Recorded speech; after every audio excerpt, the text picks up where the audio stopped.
বাংলাদেশের প্রধানমন্ত্রী তারেক রহমানকে রীতিমতো হাইকোর্ট দেখিয়ে দিল মালয়েশিয়া ও চীন। প্রধানমন্ত্রী হিসেবে শপথ নেবার পর প্রথম বিদেশ সফর হিসেবে তারেক রহমান যান মালয়েশিয়া, আর সেখান থেকেই দ্বিতীয় সফরে যান চীনে। একে তো প্রথম বিদেশ সফর, তার উপরে বর্তমান ভূ রাজনৈতিক বাস্তবতায় চীন ও মালয়েশিয়ার কাছে বাংলাদেশের চাহিদা ছিল অনেক বেশি। কিন্তু চীন ও মালয়েশিয়া থেকে একটু কিছু তো দূরে থাক, কিছুই আদায় করতে পারেনি তারেক রহমান। বলতে গেলে দুই দেশ থেকেই খালি হাতে ফিরেছেন তিনি। আর তার এই ব্যর্থতা যত দিন যাবে ততই তাকে ভোগাবে, কারণ এই ব্যর্থতা শুধু একটি ব্যর্থতা না, কারণ এই ব্যর্থতার মধ্য দিয়ে তারেক রহমান একুল ওকুল দুই কুলি হারিয়েছেন। কিন্তু সেটি কিভাবে, সেটি জানবো। তবে সবার আগে আমাদের জানতে হবে মালয়েশিয়া ও চীনে তারেক রহমান কতটা ব্যর্থ। প্রথমে শুরু করা যাক মালয়েশিয়া দিয়ে। গত 21 জুন তারেক রহমান সস্ত্রীক তার প্রথম বিদেশ সফর হিসেবে মালয়েশিয়ায় যান। দুদিনের সেই সফরে তারেক মালয়েশিয়ার প্রধানমন্ত্রী আনোয়ার ইব্রাহিমের সাথে বৈঠক করেন। তারেক রহমানকে গার্ড অফ অনারও দেওয়া হয়। কিন্তু এগুলো তো সাধারণ কূটনৈতিক শিষ্টাচার। নিশ্চয়ই তারেক রহমান এত টাকা ও সময় ব্যয় করে মালয়েশিয়া শুধু গার্ড অফ অনার নেবার জন্য যাননি। নিশ্চয়ই তার কোনো স্পেসিফিক উদ্দেশ্য ছিল। সরকারের পক্ষ থেকে অবশ্য জানানো হয় আইটিসি, জ্বালানি, অবকাঠামো, জনশক্তি, হালাল শিল্প, কৃষি প্রক্রিয়াজাতকরণ, শিক্ষা, দক্ষতা উন্নয়ন, প্রতিরক্ষা, ডিজিটাল অর্থনীতি, সেমিকন্ডাক্টর, এই সেই হ্যান ত্যান আবি জাবি আল বাল সাল নানান কথা বলেছে। কিন্তু এগুলো আসল উদ্দেশ্য না। আসল উদ্দেশ্য ছিল একটি, আর সেটি হচ্ছে মালয়েশিয়ার শ্রমবাজার আবার বাংলাদেশিদের জন্য খুলে দেওয়া। সৌদি আরব, সংযুক্ত আরব আমিরাত ও ওমানের পর সবচেয়ে বেশি শ্রমিক যে দেশে কাজ করে তা হলো মালয়েশিয়া। বর্তমানে মালয়েশিয়ায় বাংলাদেশের 8 থেকে 9 লক্ষ শ্রমিক কাজ করছে। শুধু তাই নয়, মালয়েশিয়ায় যত বিদেশি শ্রমিক কাজ করে তাদের মধ্যে সবচেয়ে বেশি 37% বাংলাদেশি। তাই স্বাভাবিকভাবেই মালয়েশিয়া বাংলাদেশের রেমিটেন্সের একটি অন্যতম উৎস। গত বছর মানে 2024-25 অর্থ বছরে মালয়েশিয়া থেকে রেমিটেন্স এসেছে $2.8 বিলিয়ন। কিন্তু দুঃখের বিষয় হচ্ছে বর্তমানে বাংলাদেশিদের জন্য গুরুত্বপূর্ণ মালয়েশিয়ার এই শ্রমবাজার পুরোপুরি বন্ধ। মালয়েশিয়া বাংলাদেশ থেকে আর কোনো শ্রমিকই নিচ্ছে না। আসলে রিক্রুটিং এজেন্সিদের দুর্নীতি, সিন্ডিকেট ও নানা কারণে মালয়েশিয়া 2024 সাল থেকে আবারও বাংলাদেশ থেকে শ্রমিক নেওয়া বন্ধ করে দিয়েছে। জি, আমি আবারও বলেছি এই জন্য যে মালয়েশিয়া এই প্রথমবার বাংলাদেশ থেকে শ্রমিক নেওয়া বন্ধ করলো না। এর আগেও আরো 4 বার মালয়েশিয়া বাংলাদেশ থেকে শ্রমিক নেওয়া বন্ধ করে দেয়। প্রতিবারই বাংলাদেশ সিন্ডিকেট ভেঙে দেবার প্রতিশ্রুতি দিয়ে মালয়েশিয়াকে কনভিন্স করে। কিন্তু এবার তারেক রহমান সেটিও করতে ব্যর্থ হলেন। প্রধানমন্ত্রী তারেক রহমান মালয়েশিয়ার প্রধানমন্ত্রী আনোয়ার ইব্রাহিম ও মালয়েশিয়ার রাজা সুলতান ইব্রাহিমের সঙ্গে বৈঠকে শ্রমবাজার পুনরায় চালু, অভিবাসন ব্যয় কমানো, দালাল চক্রের প্রভাব দূর করা এবং অনিবন্ধিত বা কারাবন্দী বাংলাদেশি শ্রমিকদের বৈধ কাঠামোর আওতায় আনার অনুরোধ জানান। কিন্তু তারেক রহমানের কোনো অনুরোধেই মন গলেনি মালয়েশিয়ার প্রধানমন্ত্রী আনোয়ার ইব্রাহিমের। তিনি স্পষ্ট করে বলে দিয়েছেন, শ্রমিকদের শোষণ কোনোভাবে সহ্য করা হবে না। মালয়েশিয়ায় শ্রমিক পাঠাতে হলে বাংলাদেশের নিয়োগ প্রক্রিয়া হতে হবে স্বচ্ছ ও প্রতিযোগিতামূলক। তার মানে একদম পরিষ্কার, আপাতত মালয়েশিয়ার শ্রমবাজার বাংলাদেশের জন্য বন্ধই থাকছে। প্রধানমন্ত্রী তারেক রহমান পুরোপুরি ব্যর্থ। কিন্তু এই ব্যর্থতা ঢাকতে তো হবে, কারণ আর যাই হোক সরকার কখনো কোন ব্যর্থতা স্বীকার করে তাই সামনে নিয়ে আসা হয় আমার বন্ধু মহাজাদু জানে।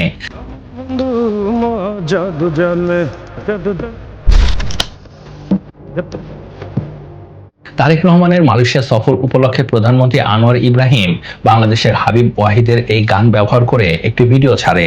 আর যায় কোথায়, সরকারের চালাচামুন্ডা প্রোপাগান্ডা মেশিন কাজে নেমে পড়ে।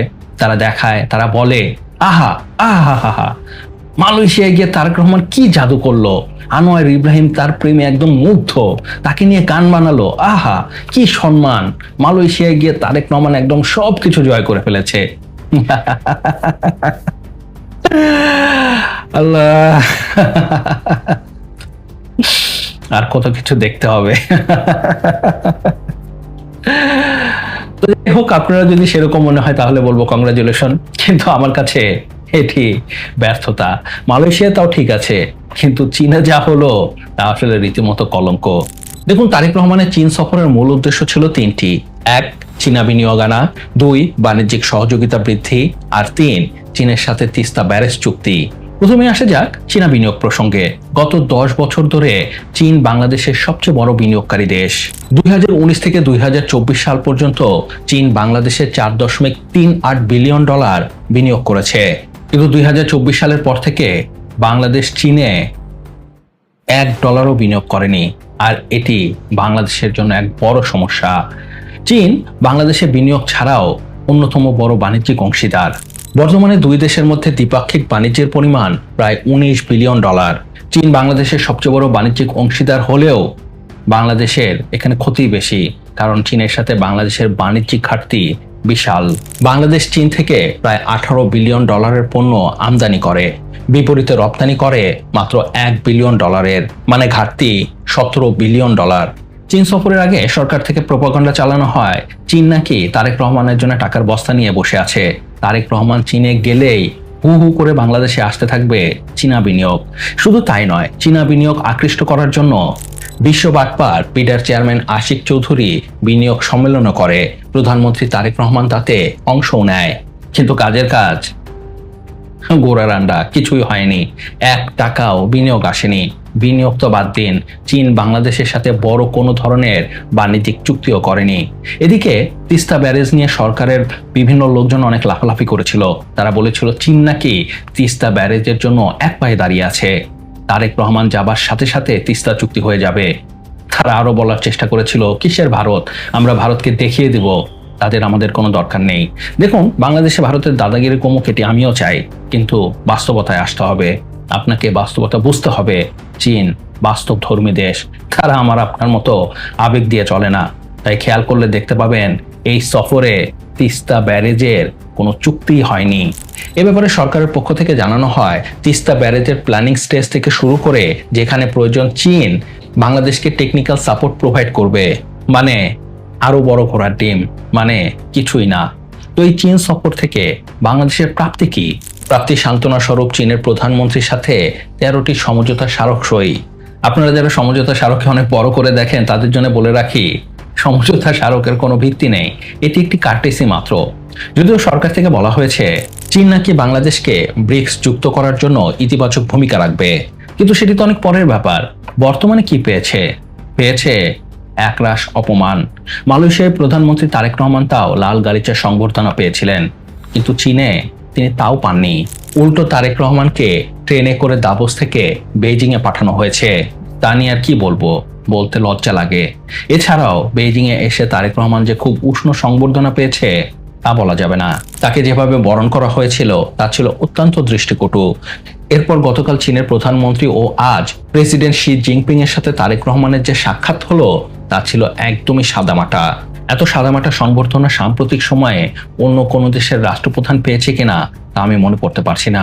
সত্যি কথা বলতে এটি দেখে আমার খুব কষ্ট হয়েছে, কারণ আর যাই হোক, তারেক রহমান যখন বিদেশে যায় তখন সে শুধু আমাদের দেশের প্রধানমন্ত্রী না, সেই বাংলাদেশ। তাকে অপমান করার অর্থ হচ্ছে পুরো বাংলাদেশকে অপমান করা। কিন্তু কথা হচ্ছে চীন এমনটা কেন করলো? আসলে এর প্রধান দুটি কারণ আছে। প্রথম কারণটি হচ্ছে আমেরিকার সাথে করা বাণিজ্য চুক্তি। বাংলাদেশ আমেরিকার সাথে যে বাণিজ্য চুক্তি করেছে সেই চুক্তিতে কি আছে চীন খুব ভালো করে জানে। চীন জানে আমেরিকার কথার বাইরে বাংলাদেশ এক চুলও নড়তে পারবে না। বাংলাদেশের নাটাই আসলে আমেরিকার হাতে, আর এর জন্যই চীন বাংলাদেশে কোনো ধরনের বিনিয়োগ করবে না, কোনো ধরনের সম্পর্ক স্থাপন করবে না। আরো মজার বিষয় হচ্ছে এটি তারা লুকিয়েও রাখেনি।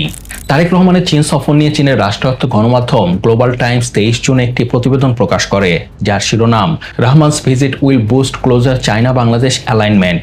সেই প্রতিবেদনে পরিষ্কার বলা হয় চীনের সাথে বাংলাদেশের সম্পর্কের একমাত্র বাধা আমেরিকার সাথে করা বাণিজ্য চুক্তি। আর 2 নম্বর হচ্ছে চীন এমনি কেন বাংলাদেশকে অনেক কিছু দিয়ে দেবে? চীনেরও তো কিছু চাহিদা আছে, চীনও তো বাংলাদেশ থেকে কিছু চায়। সেটি কি? সেগুলো স্পষ্ট না হলেও আজ একটি বিষয় স্পষ্ট হয়েছে, আর তা হচ্ছে চীন বাংলাদেশ মায়ানমার চীন হয়ে একটি করিডোর চায়, যা এই মুহূর্তে চীনকে দেওয়া তারেক রহমানের পক্ষে কোনোভাবেই সম্ভব না। কেন সম্ভব না এটি একটি দীর্ঘ আলোচনা, সেটি নিয়ে সেপারেট ভিডিও বানানো যাবে। কিন্তু কথা হচ্ছে তারেক রহমানের এই চীন ব্যর্থতা তাকে অনেক ভোগাবে, কারণ চীনকে কাছে টানতে গিয়ে ইতিমধ্যেই তারেক রহমান নারাজ করে ফেলেছে তার বর্তমান বস আমেরিকাকে, আর আমেরিকা এটি গোপন রাখেনি। তাই তো ছুটির দিনে বাংলাদেশের পররাষ্ট্রমন্ত্রী খলিলুর রহমানকে ডেকে আমেরিকার রাষ্ট্রদূত ব্রেন ক্রিস্টেনসন জানিয়েও দিয়েছে। শুধু তাই নয়, গত কিছুদিন হলো আমেরিকার রাষ্ট্রদূতের কার্যকলাপ দারুণ সন্দেহজনক। যেভাবে সে বাংলাদেশ চষে বেড়াচ্ছে তা রহস্যজনক। এছাড়া ইতিমধ্যে বাংলাদেশে কালেমা সংবলিত সাদা পতাকার ব্যবহার দারুণভাবে বেড়ে গেছে, যা আমেরিকার দিকে ইঙ্গিত করে। কারণ আপনারা তো জানেন, আমেরিকা যখন কোনো দেশকে টার্গেট করে তখন সেই দেশ সম্পর্কে কি প্রচার চালায় সে দেশে নাকি ধর্মীয়, বিশেষ করে ইসলামী উগ্রবাদ বেড়ে গেছে। বাংলাদেশে সেই প্যাটার্ন দেখা যাচ্ছে। পরিস্থিতি এমন পর্যায়ে গেছে যে সরকারের পক্ষ থেকে বিজ্ঞপ্তি দিয়ে বান্দরবন ভ্রমণ নিষিদ্ধ করা হয়েছে। সরকারের পক্ষ থেকে বলা হচ্ছে সেখানে নাকি উগ্রপন্থীদের কার্যকলাপ ব্যাপকভাবে বেড়ে গেছে। আর এমনটি হলে বাংলাদেশের কপালে শনি আছে। এদিকে পাশের দেশ পরাশক্তি ভারত প্রথম থেকেই তারেক রহমানকে অসহযোগিতা করে আসছে। আর এই চীন সফরের মধ্য দিয়ে সেই উত্তেজনা আরো বেড়েছে। বিশেষ করে বাংলাদেশ যখন থেকে চীনা ফাইটার C-10 কেনার ঘোষণা দিয়েছে তখন থেকে ভারত আরো সতর্ক অবস্থায় চলে গেছে। কারণ বলা হচ্ছে এই বিমানগুলোকে রাখা হবে লালমনিরহাটের বিমানবন্দরে। এর অর্থ চীনের বিমানের সাথে সাথে চীনের উপস্থিতিও থাকবে ভারতের ঠিক নাকের ডগায়। এটি ভারত তার দেশের জন্য একটি বড় ধরনের হুমকি হিসেবেই দেখছে। তাই ভারত চুপচাপ বসে থাকবে, বসে বসে আঙ্গুল চুষবে, আপনার তাই মনে হয়? মোটেও না। তারা বাংলাদেশকে আরো অস্থিতিশীল করার চেষ্টা করবে। সত্যি কথা বলতে কি, চীন সফরে গিয়ে তারেক রহমান যা পেয়েছেন তার চেয়ে বেশি হারিয়েছেন। এ যেন অনেকটা না খেয়ে বিল দেবার মতো অবস্থা। তো যাই হোক, এটি আমার মতামত।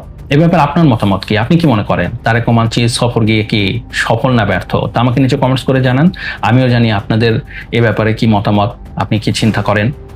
আর সত্যি কথা বলতে, ভিডিওটি যদি ভালো লেগে থাকে প্লিজ সাবস্ক্রাইব করবেন।